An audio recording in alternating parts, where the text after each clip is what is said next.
انسانی جسم میں جو بھی موومنٹ ہوتی ہے، جو خیالات پیدا ہوتے ہیں، جو اتار چڑھاؤ پیدا ہوتا ہے، سوچ اور فکر بار بار تبدیل ہوتی ہے، میں جو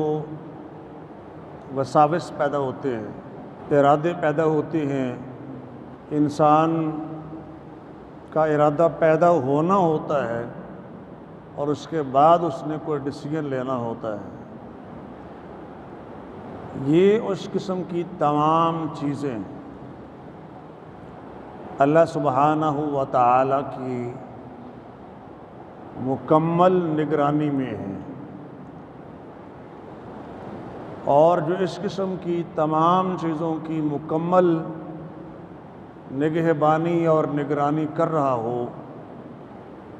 اسے عربی زبان میں الرقیب کہتے ہیں، اور اسماء الحسنہ میں سے ایک الرقیب بھی ہے، بہت بڑا نگہباں۔ بلکہ انسان کی تنہائیوں میں بھی وہ دیکھ رہا ہوتا ہے اور ہر چیز اس کی نظر میں ہوتی ہے۔ کون شخص کس ارادے سے کون سا کام کر رہا ہے وہ اس کے علم میں ہوتا ہے۔ ارادوں اور نیتوں کا علم اگرچہ اللہ تعالیٰ کے پاس ہے، لیکن یہ علم اللہ تعالیٰ فرشتوں کو بھی عطا فرما دیتے ہیں۔ جو فرشتے ہمارے اعمال لکھتے ہیں ان کو بھی یہ چیز اللہ عطا فرما دیتے ہیں، اور اس کی دلیل یہ ہے کہ جب کوئی شخص نیکی کرنے کا ارادہ کرتا ہے اور نیکی ابھی اس نے کی نہیں ہے تو فرشتے اس کے لیے ایک نیک عمل لکھ دیتے ہیں۔ مطلب یہ ہے کہ جو نیکی کا ارادہ انسان نے کیے ہے وہ فرشتوں کے علم میں آ گیا ہے اور انہوں نے نیکی لکھ دی ہے۔ جب اللہ کی مخلوق کے پاس یہ علم آ گیا ہے تو اللہ کے پاس کیوں نہیں ہوگا جس نے یہ عطا فرمایا۔ یہ کہنے والے نے کہا تھا اذا ما خلوت الدہر یوما فلا تقل، جب بھی زمانے میں کہیں آپ تنہا ہوں فلا تقل، تو یہ نہ کہیے گا خلوتو کہ میں تنہائی میں ہوں، اکیلا ہوں، ولیکن قل علی رقیب، بلکہ یہ کہو کہ جب ساری دنیا سے الگ تھلگ ہو کر میں اکیلا ہوں تب بھی ایک نگہباں ہے جو میرے اوپر ہے۔ الرقیب جو نگہبانی کرنے والا ہے، جس کی نظر میں ہوں میں۔ ولا تحسبن اللہ یغفل ساعۃ، اور کبھی یہ نہ سمجھنا کہ اللہ ایک لمحے کے لیے بھی تم سے بے خبر ہو جائے گا۔ ولا انما یخفی علیہ یغیب، اور نہ کبھی یہ سمجھنا کہ جو چیز ہڈن ہے، پوشیدہ ہے، وہ اللہ سے غائب ہے۔ قرآن نے کہا ہے وَإِن تَجْهَرْ بِالْقَوْلِ فَإِنَّهُ يَعْلَمُ السِّرَّ وَأَخْفَى، اگر انسان اپنی بات کو چھپائے یا ظاہر کرے تو فرمایا فَإِنَّهُ يَعْلَمُ، وہ تو جانتا ہے۔ اس لیے مومن کی ذمہ داری یہ ہے کہ تمام طرح کے حالات میں اللہ سبحانہ و تعالیٰ کی نگہبانی پر نظر رکھے اور اس طرف وہ دھیان کرے کہ اللہ تعالیٰ کو بھی بندوں پر غیرت آتی ہے۔ ان اللہ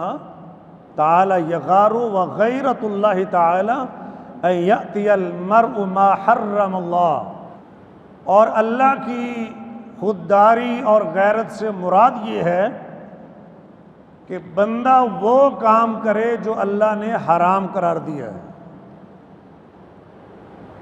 اللہ بندے پر ایک کام کو حرام قرار دیتے ہیں اور یہ کر رہا ہے، اللہ کو اس پر حمیت آتی ہے کہ بندے کو کیا ہو گیا ہے، میرا غلام ہے،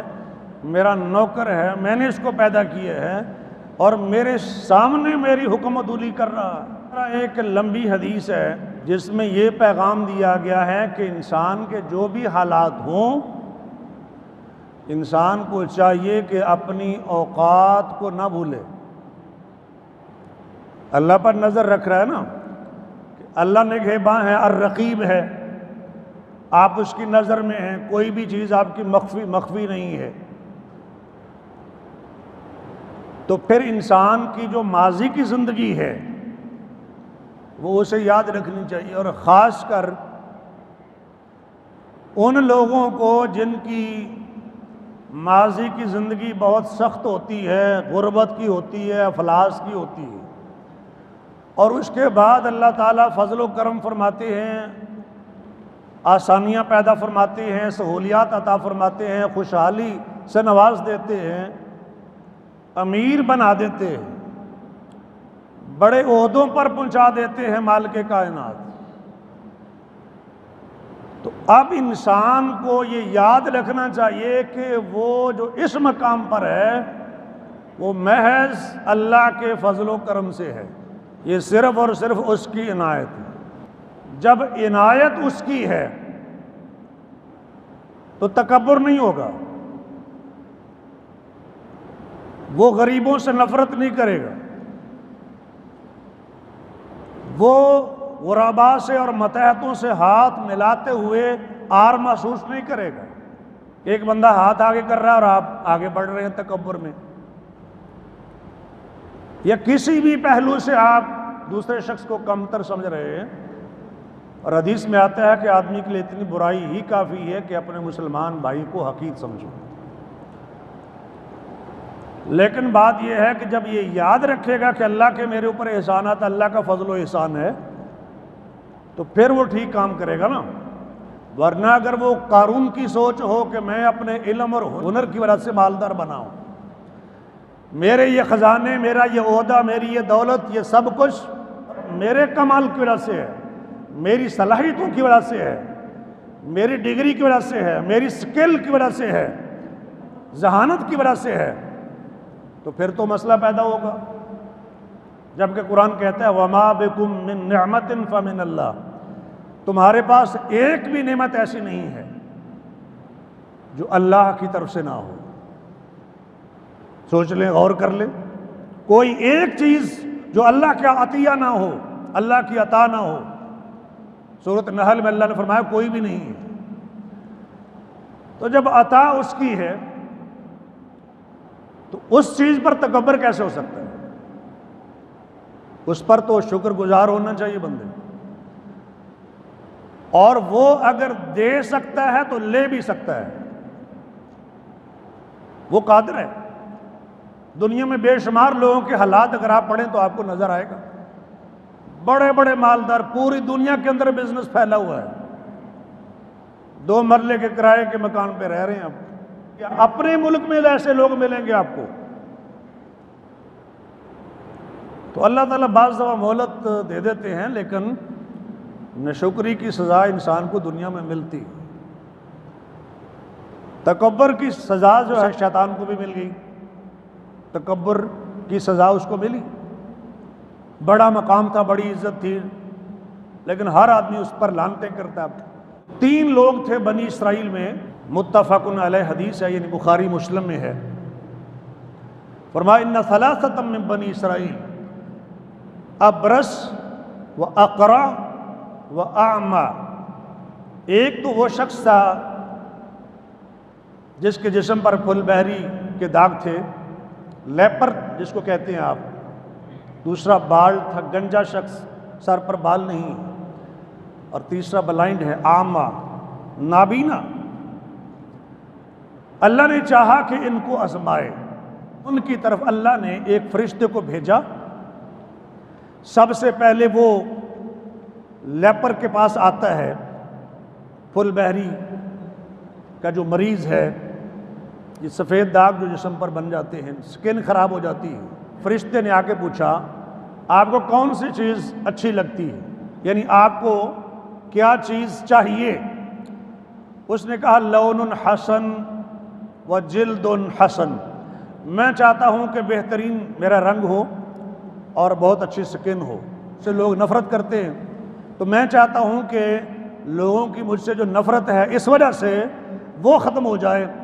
تو فرشتے نے اس کے جسم پر ہاتھ پھیرا اور اس کا رنگ بہترین ہو گیا۔ یہ اللہ تعالیٰ نے اس کا رنگ جلد کو بالکل صاف کر دیا اور کلر جو ہے وہ وائٹ ہو گیا۔ ای المال احب الیک، اس نے پوچھا آپ کو کون سا مال زیادہ پیارا لگتا ہے؟ اس نے کہا مجھے اونٹ بہت پسند ہے۔ تو اس فرشتے نظارہ وہ اللہ کی طرف سے آیا ہے، اللہ کے حکم سے آیا ہے، اس نے اس کو ایک اونٹنی دے دی جو حاملہ تھی، 10 مہینے کی حاملہ اونٹنی کو اشارہ کہتے، یعنی ان قریب وہ جنے گی اور اس کے آگے بچے ہوں گے اس اونٹنی کے، اشارہ۔ فرشتے نے دعا دے دی بارک اللہ لک فیہا، اللہ تعالیٰ آپ کو اس میں برکت عطا فرمائے۔ فرشتہ دوسرے آدمی کے پاس آیا جو کہ اقرع تھا، یعنی گنجا آدمی تھا، اس کو کہا بھی آپ کو کیا چیز پسند ہے؟ اس نے کہا شعر حسن، میں چاہتا ہوں میرے اچھے سے بال ہوں۔ تو خیر فرشتے نے اس کے جسم پر ہاتھ پھیرا، سر پر ہاتھ پھیرا، تو سر پر بہترین بال آ گئے، ظاہر اللہ تعالیٰ کے حکم کے ساتھ۔ اور اس نے کہا آپ کو کون سا مال پسند ہے؟ اس نے کہا مجھے گائے پسند ہے، تو اس نے اس کو ایک حاملہ گائے دے دی، اور ساتھ وہ دعا دے دی جس کا ذکر ابھی میں نے کیا بارک اللہ لک فیہا، کہ اس گائے میں اللہ تعالیٰ آپ کے لیے برکت عطا فرمائے۔ تیسرے نمبر پر وہ آیا نبینا شخص کے پاس، اس کو کہتا ہے کہ آپ کو کون سی چیز پسند ہے؟ اس نے کہا مجھے یہ پسند ہے کہ اللہ میری بینائی کو واپس فرما دے تاکہ میں اس سے لوگوں کو دیکھوں، اور حدیث کے الفاظ فَأُبْصِرُ النَّاسَ، تاکہ میں لوگوں کو دیکھ سکوں۔ یہ بڑی بڑی نعمتیں ہیں لیکن ہم ظاہر ہے توجہ نہیں کرتے ہیں، روٹین کی بات ہے نا۔ اب جس کو دنیا جہان کی کوئی چیز نظر نہ آ رہی ہو، اس کائنات کا حسن دکھائی نہ دیتا ہو، اس کے ہاں تو کتنی قیمت ہوگی آنکھوں کی، لیکن ہم چونکہ روٹین میں استعمال کرتے ہیں، دنیا کی نعمتوں کو دیکھتے ہیں، اللہ کی اس کائنات کو دیکھتے ہیں، کائنات کے نظارے دیکھتے ہیں، لیکن دیکھنے کے بعد شکر ادا نہیں کرتے ہیں۔ حالانکہ دعائیں ہیں، اذکار ہیں، تلقین ہے نبی علیہ السلام کی طرف سے کہ کس چیز کو دیکھیں تو کیا پڑھنا ہے، وہ الگ سے ایک موضوع ہے، پھر عرض کروں گا۔ فرشتے نے اس کے جسم پر، آنکھوں پر ہاتھ پھیرا، فرد اللہ علیہ بصرہ، تو اللہ نے اس کی بینائی کو لٹا دیا۔ یہ کام کرنے والا تو ظاہر اللہ تعالیٰ ہی تھا، بالوں کو اگانے والا، جلد کو ٹھیک کرنے والا اور بینائی کو لٹانے والا تو اللہ ہے۔ فرشتہ تو پیغام رساں ہے، وہ اللہ کی طرف سے نمائندہ بن کے آیا ہے، اور اللہ نے جو کچھ اسے کہا ہے وہ کر رہا ہے۔ اس سے پوچھا کہ آپ کو کیا چاہیے، کون سا مال آپ کو پسند ہے؟ اس نے کہا مجھے غنم پسند ہے، بھیڑ بکریاں پسند ہیں، تو اس کو ایک حاملہ بکری دے دی گئی۔ انتج ہاذان وولد ہاذا، یہ اونٹنی نے اور گائے نے بھی بچے دیے اور اس بکری نے بھی۔ فکان لہذا وادن، تو جو آدمی کوڑی کا مریض تھا اس کی بھی اونٹوں کی ایک وادی ہو گئی، بہت زیادہ اونٹ ہو گئے ایک اونٹنی سے، کیونکہ برکت کی دعا فرشتے نے دی تھی، اور فرشتہ اللہ کے حکم سے آتا ہے اور بولتا ہے۔ وَلِهَذَا وَادٍ مِّن بَقَرٍ، اور دوسرے کی ایک پوری ویلی ہو گئی گائے کی، اور تیسرے کی ایک ویلی تھی وَلِهَذَا وَادٍ مِّنَ الْغَنَمِ، بکریاں جو ہیں اس کی پوری ویلی، 3 وادیاں جانوروں کی بھری ہوئی، کیونکہ اللہ تعالیٰ ان کو آزمانا چاہتے ہیں۔ اب پھر دوبارہ اللہ نے اس فرشتے کو بھیجا، اور ہر شخص کے پاس اسی کی پہلی حالت میں، یعنی گنجے کے پاس بھیجا تو جیسے ایک گنجا آدمی ہے، نبینے کے پاس بھیجا تو جیسے ایک نبینا آدمی ہے، کوڑی کے پاس بھیجا تو جیسے اس کی سکن بھی خراب ہے۔ اس کیفیت میں ان سے باری باری پوچھتا ہے۔ سب سے پہلے وہ ابرس کے پاس آتا ہے، کوڑی کے پاس آتا ہے اور اس سے کہتا ہے رجل مسکین، مسکین آدمی ہوں، چونکہ اللہ کی طرف سے آزمائش ہو رہی کہ وہ مسکین نہیں ہے، لیکن وہ اللہ کی طرف سے آیا ہے تو اللہ نے جو حکم دیا وہی کہہ رہا ہے، تو کہتا ہے رجل مسکین، غریب آدمی ہوں، مسکین آدمی ہوں، قد انقطعت بی الحبال، زیادہ راہ ختم ہو گیا ہے اور میرے پاس کچھ بھی نہیں بچا، فلا بلاغ لی اليوم الا باللہ ثم بک،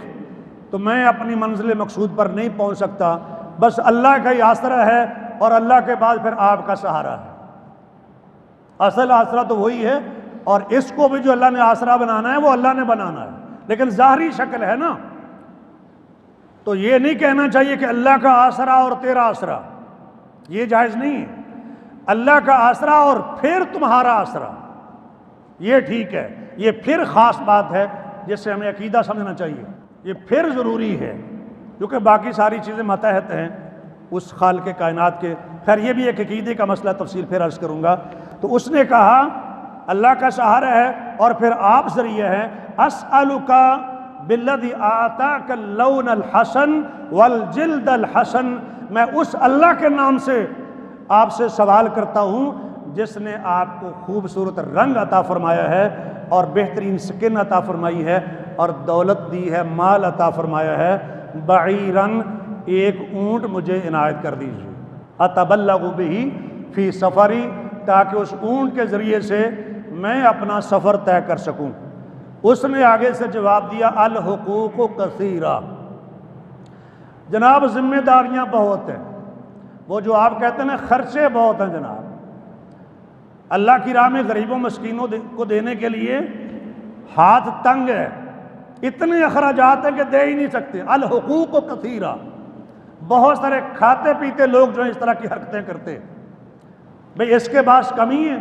پوری ایک وادی ہے اونٹوں کی، وہ کروڑوں کا مالک ہے، بھئی پوری وادی جو ہے، اب اونٹ جو ہے کم از کم 3 لاکھ کا آپ لگائیں اور پھر حساب کریں کہ پوری وادی اونٹوں کی، تو غریب آدمی ہے وہ آدمی جس کے پاس ہزاروں جانور ہے چولستان میں، تو غریب آدمی ہے وہ، پھر بھی اگر وہ مر رہا تو مرنے دیں اس کو۔ میں ایک اور اشارہ کر رہا ہوں، جو محتاج ہے ان کا تو خیال رکھنا چاہیے، لیکن جو دلی طور پر محتاج ہے اس کا کوئی حل نہیں ہے، جو دل کے کنجوس ہے اس کا کوئی حل نہیں ہے، اس کا حل بس اللہ ہی کو کرے تو پھر کر سکتا ہے، بندوں کے پاس کوئی نہیں ہے۔ تب اس نے کہا الحقوق کثیرہ، جناب بہت ذمہ داری ہیں۔ اس نے کہا لگتا ہے کہ میں آپ کو پہچانتا ہوں، آپ وہی تو نہیں ہیں کہ جس کی جلد خراب تھی، لوگ نفرت کرتے تھے، کوڑی کا مریض تھا تو، وہی تو نہیں ہے، شاید وہی ہے تو، فقیر آدمی تھا تو، محتاج تھا، کنگال تھا، فآتاک اللہ، اللہ نے تم پر مہربانی کر دی ہے، تو وہی تو نہیں ہے۔ کہتا انما ورثت کابرن کابر، جناب میں تو جدی پشتی امیر ہوں۔ یہ ہوتے ہیں جن کو انسانیت یاد نہیں رہتی ہے، دولت آنے پر، مال آنے کی وجہ سے جو انسانیت کے دائرے سے نکلتے ہوتے ہیں وہ اس قسم کے کوڑی ہوتے ہیں۔ اس نے کہا جناب جدی پشتی امیر چلے آ رہے ہیں، ہمارے ہاں بھی بڑے بڑے سیاستدان ہیں، جدی پشتی امیر ہونے کا دعویٰ کئی کرتے، اور دولت جیسے آتی ہے وہ آپ کو پتہ ہے۔ تو فرشتے نے کہا ان کنت کاذبا، اگر تو جھوٹا ہے، فسیرک اللہ الی ما کنت، تو جیسے تو پہلے تھا اللہ تجھے ویسے کر دے اگر تم جھوٹ بولتے ہو۔ پھر اس کے بعد وہ آتا ہے گنجے آدمی کے پاس، کیونکہ دہرانے کا وقت نہیں ہے، اس نے بھی سارا کچھ وہی کیا جو پہلے آدمی نے کیا تھا، یعنی سارے سوالات بھی وہی تھے اور جوابات بھی وہی تھے، سوائے اس کے کہ اس کو گائے ملی تھی اور اس کو اونٹنی ملی تھی، لیکن سوال اور جواب ایک جیسا ہی، یعنی وہ بھی نہ شکرا اور یہ بھی نہ شکرا، اور اس کے ساتھ بھی فرشتے نے وہی کیا جو اس کے ساتھ کیا تھا، یعنی اگر آپ جھوٹے ہیں تو اللہ آپ کو ویسے کر دے جیسا تو پہلے تھا، یعنی پہلے بھی گنجا تھا اور اب بھی تجھے اللہ گنجا ہی کر دے۔ تیسرے کے پاس آیا، اس نے کہا نبینا آدمی ہوں، فقیر آدمی ہوں، وہی سوال جیسے پہلے کیا تھا، اور اللہ کے نام سے جس نے آپ کو یہ سارا مال دیے ہے اور یہ آنکھیں دی ہیں دنیا دیکھنے کے لیے، تو مجھے ایک بکری آپ عنایت فرما دیں۔ اس نے کہا آگے سے، کنت اعمی، میں نابینا تھا، فرد اللہ الیہ بصری، اللہ نے میری نگاہ بینائی لوٹا دی، فخذ ما شئت، تو جو چاہتا ہے لینا چاہتا ہے لے لے، ودع ما شئت، اور جو تو چھوڑنا چاہتا ہے چھوڑ دے، جتنا لینا چاہتا ہے لے جاؤ۔ بندوں میں فرق ہوتا ہے، بیماروں میں فرق ہوتا ہے، ڈیفیکٹڈ پرسنز میں بندوں میں فرق ہوتا ہے، اوقات یاد رکھنے والے اور اوقات بھولنے والے یہ سارے انسان ہی ہوتے۔ اس نے کہا ہاں ایسا ہی تھا، اور جو یہ یاد رکھ لے کہ میں ایسا ہی تھا، میں ٹیوشن پڑھا کے پڑھا ہوں، فیس دینے کے پیسے نہیں تھے، یونیورسٹی میں ایڈمیشن ہوا کسی سے قرض لیا تھا میں نے، وغیرہ وغیرہ، میں صرف آپ کو لائن دے رہا ہوں سمجھنے کے لیے۔ اور جو یاد رکھے گا بعد میں یہ انسان رہے گا، اور جو اپنی اوقات کو بھول جائے گا تو بڑے بڑے لوگوں کو آپ نے دیکھا ہے کہ وہ پھر انسانیت کے دائرے سے نکلتے ہوئے آپ کو نظر آتے ہیں۔ انسانیت شرماتی ہے، یار یہ انسان ہے، مسلمان کی بات نہیں کر رہا میں، انسانیت کی بات کر رہا۔ ایک حدیث میں یہ ہے کہ جو آپ چھوڑیں گے، جو میرا مال آپ رہنے دیں گے، اس پر میں آپ کی تعریف نہیں کروں گا کہ اچھا کیا اس نے کچھ چھوڑ دیا ہے۔ کیا مطلب؟ کہ آپ کو دینے سے مجھے خوشی ہوگی، آپ جتنا بھی لے جائیں گے تو آپ لے جائیں۔ فرشتہ کیا جواب دیتا ہے؟ مجھے اس کی کوئی ضرورت نہیں ہے، اللہ تعالیٰ نے تم تینوں لوگوں کو آزمایا ہے، امسک مالک، اپنا مال اپنے پاس رکھیں، اللہ نے تمہیں آزمایا، رضی اللہ عنک، اللہ آپ پر تو راضی ہو گیا ہے، وسخط عن صاحبیک، اور تمہارے دو ساتھیوں سے اللہ ناراض ہوا ہے۔ کہ اللہ دیکھ رہا ہے ہمارا ایک ایک عمل، زندگی کے نشیب و فراز اللہ کی نظر میں ہیں۔ اگر آپ نے محلہ چھوڑ دیا، علاقہ چھوڑ دیا ہے، پنڈ چھوڑ دیا ہے، ضلع چھوڑ کر کسی اور شہر میں چلے گئے ہیں، اور اگر یہاں آپ کو جاننے والے نہیں ہیں تو وہاں جاننے والے تھے، وہ جاننے والا تو ہے نا کہ تم کیا تھے، اس لیے اس پر نظر رکھو گے تو پھر یہ کام بنے گا۔ اور اسی لیے فرشتے نے کہا کہ اللہ آپ پر راضی ہوا ہے، رضی اللہ عنک، اللہ کی رضا کیسے حاصل ہوتی ہے؟ اللہ کے احسانات کو یاد رکھنے سے اللہ کی رضا حاصل ہوتی ہے۔ ابن عباس فرماتے ہیں کہ نبی علیہ السلام نے فرمایا، آپ اللہ کو یاد رکھیں، اللہ آپ کو یاد رکھے گا، آپ اللہ کو یاد رکھیں، آپ اللہ کو اپنے سامنے پائیں گے۔ احفظ اللہ یحفظک، احفظ اللہ تجدہ امامک، آپ اللہ کو اپنے سامنے پائیں گے، اللہ آپ کا پرسان حال ہوگا۔ اور ایک حدیث میں آتا ہے، حضرت انس بیان کرتے ہیں رضی اللہ تعالیٰ عنہ، لوگوں تم ایسے اعمال کرتے ہو تمہارے نزدیک وہ بال سے بھی زیادہ باریک ہیں، یعنی وہ معمولی سے ہیں، حالانکہ یہ وہ اعمال ہیں جو ہم نبی پاک کے زمانے میں سمجھتے تھے کہ بڑے بڑے اعمال ہیں، ہلاک کرنے والے گناہ ہیں، ڈسٹرائنگ سنس ہیں، ہم یہ سمجھتے تھے اور تم ان کو معمولی سمجھتے ہو۔ یہ حضرت انس بیان کر رہے ہیں، نبی علیہ السلام کی وفات کے کتنی دیر بعد ان کی وفات ہوتی ہے، وقت گزرا ہے، لوگوں کے حالات بدلتے گئے وقت کے ساتھ ساتھ، فرمایا تم ان بڑے بڑے گناہوں کو معمولی سمجھتے ہو، اور اس کی ریزن یہ ہے کہ جس کے دل میں اللہ کا جلال اور رعب زیادہ طاری ہوتا ہے وہ معمولی گناہ کو بھی بڑا سمجھتا ہے، اور جس کے دل میں اللہ کی ہیبت نہ ہو، اللہ کا جلال نہ ہو، رعب نہ ہو، پھر وہ بڑے بڑے گناہوں کو بھی معمولی سمجھتا ہے۔ اور یہی بات حضرت انس رضی اللہ تعالیٰ عنہ نے بیان فرمائی۔ آخری روایت، ایک انصاری نبی پاک کے پاس آتا ہے اور آپ کو سلام کرتا ہے، عرض کرتا ہے یا رسول اللہ ای المؤمنین افضل، بہترین مومن کون ہے؟ فرمایا احسنہم خلقا، جن کے اخلاق اچھے ہوں۔ میں نے پھر کہا کہ سب سے زیادہ عقل مند مومن کون سا ہے؟ فرمایا اکثرہم للموت ذکرا، وہ مومن جو موت کو زیادہ یاد کرتا ہے، وَأَحْسَنُهُمْ لِمَا بَعْدَهُ اسْتِعْدَادًا أُولَئِكَ الْأَقْيَاسِ، اور وہ لوگ عقل مند ہیں، زیادہ عقل مند ہیں جو اپنی بعد والی زندگی کے لیے